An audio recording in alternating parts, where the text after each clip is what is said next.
Hello class. In this video we're going to start rendering the house in Photoshop.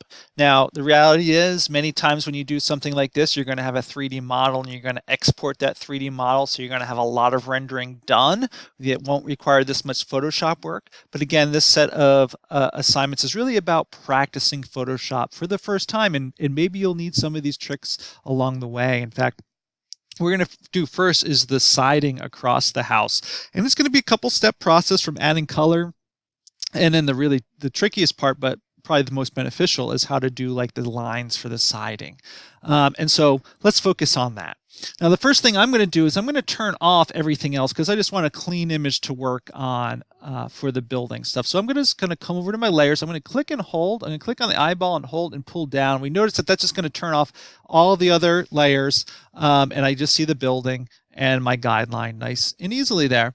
And what I'm going to do is I'm going to make a new layer. I'm going to call this layer siding 1 because this house is going to have two colors. So I'm just going to call it siding 1. And I'm going to, on my foreground color, I'm going to go and choose approximately the color. Now, if you have done this in Photoshop, in Illustrator, if you've done the elevation, you might go there and get the RGB values or the hex code values or whatever the case might be and use the exact same color code that you want to use there. So I'm going to go with something like this, just a light brown color as my first color. And I need to fill in the house of that color. So I'm going to use the paint bucket in this case. So I'm going to click here because mine's sort of buried underneath these extra tools on my screen. I'm going to click there and find the paint bucket tool. Looks like this right there if you need to have it. Now, all right, I just cut there. I had someone stop into my office, so try to remember exactly where I left off. I know I went to the paint bucket tool. Now, the one thing that you're going to want to make sure you do is make sure all layers are checked. This is going to allow the paint bucket to work the best because I'm putting on siding 1, but I'm really also analyzing the building layer as well. So what I'm going to do is I'm going to just come in here and I'm going to pick a field and I'm going to click, and we can see it finds an area automatically.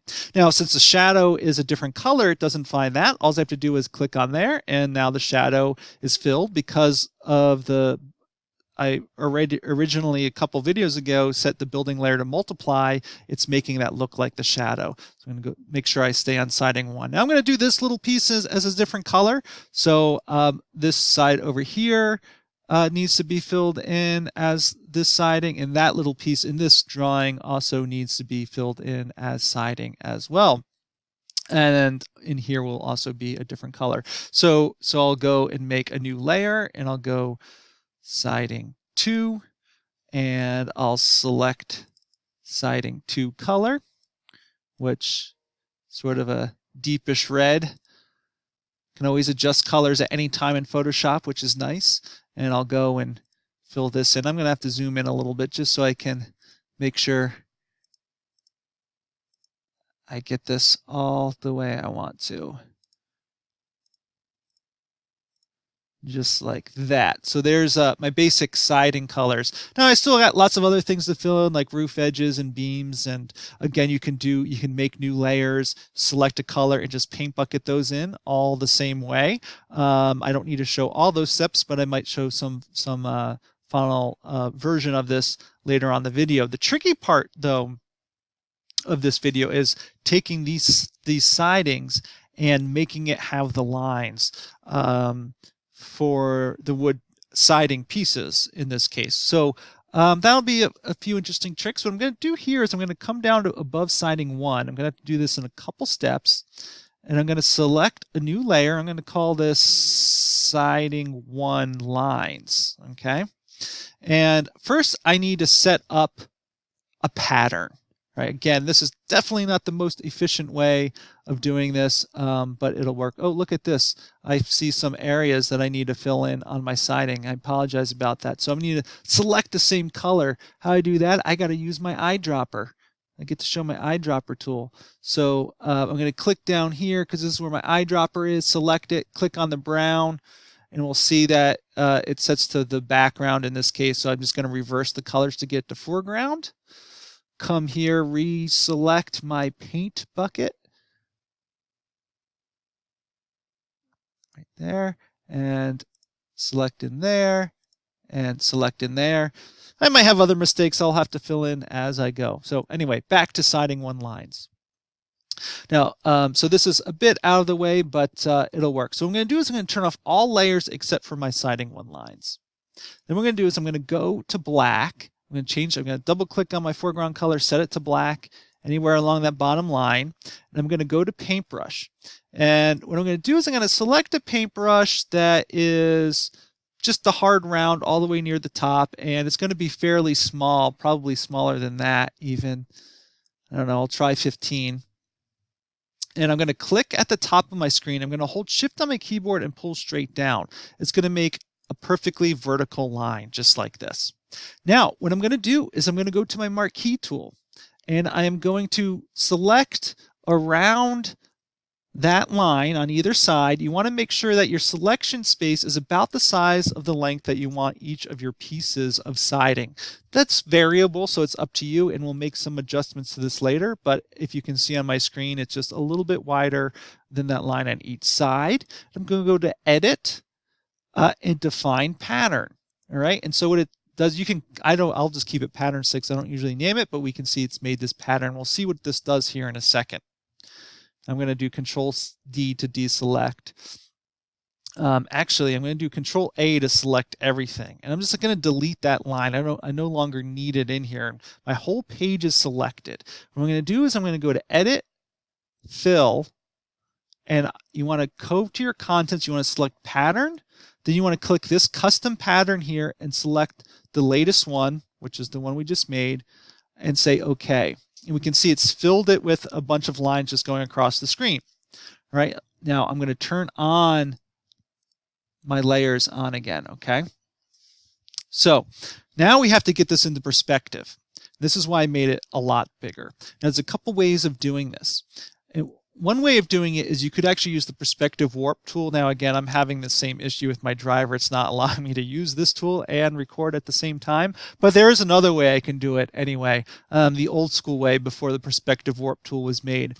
And what I'm going to do is I'm actually going to go to transform and I'm going to go to perspective. And the first thing I'm going to do is since the perspective is off to the left, I'm going to go and just pull down the top and sort of pull this into an approximate perspective. Really, the exact horizon line doesn't matter. I just need things to be closer on the left-hand side and wider apart on the right-hand side. So just anything that's approximately like this will generally work. And then I'm going to move it all the way over to my building, and I'm going to have to trim this out so it's quite okay how this looks. And we can see it's already starting to look in perspective, but I can get it more so by scaling it. Now, I haven't set the perspective yet, and that's key for this sort of workaround I'm doing. What I'm going to do while it's still in perspective, I'm also going to go to Scale, Transform Scale, and I'm going to zoom out and come all the way over here and hold Shift on my keyboard and pull in, and we can see it pulls all of these lines together.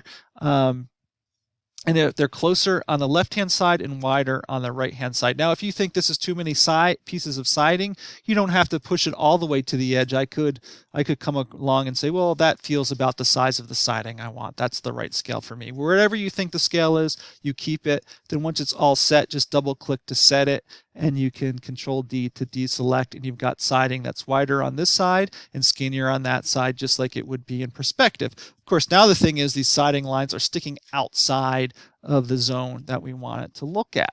So what I'm going to do to solve that problem is I'm going to come over to siding. I'm going to press Control on my keyboard and click the icon. So what I've done is I've just selected, I'm still on the siding lines one layer, but I've selected the area where there is brown. Now I want to get rid of the parts where there is not brown. So I want to actually reverse this selection. So I'm going to go to Select and Inverse Selection.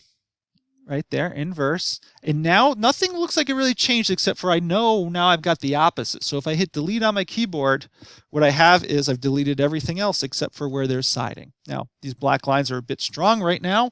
You know how to solve that problem? That's right. Come up to transparency and just lower it to the level that you want it to be at, whatever feels right for you, because basically those lines are just shadows, just like any other shadow. So you just lower it. Just like that. And there we go. We've got vertical shadow lines. It's a fun way to sort of deal with perspective because that can be Sort of tricky to do, but is very needed when you're dealing with architectural drawings. Now, you can go ahead and add siding anywhere else you need to through similar methods. If you need to do it on the other side of the building, if that's how your perspective is, you just do the same thing, but to the right side. I'm actually going to add horizontal siding on this piece because that's what my drawing does, and it's basically going to do the same thing, except I'm going to make a pattern and do a horizontal rather than vertical. You can watch the video if you want, or just go ahead and work on your assignment as needed. So siding 2, new layer, siding 2 lines. I'm going to do Control A to select all, and I'm actually going to speed this up a bit. I'm going to fill, and I'm going to use that same pattern. So I'm just going to say OK. Now, of course, I want to make horizontal lines, so the wrong way. So I'm just going to do Control T for transform, and I'm going to come over to any corner and rotate and hold Shift to make them horizontal. Right?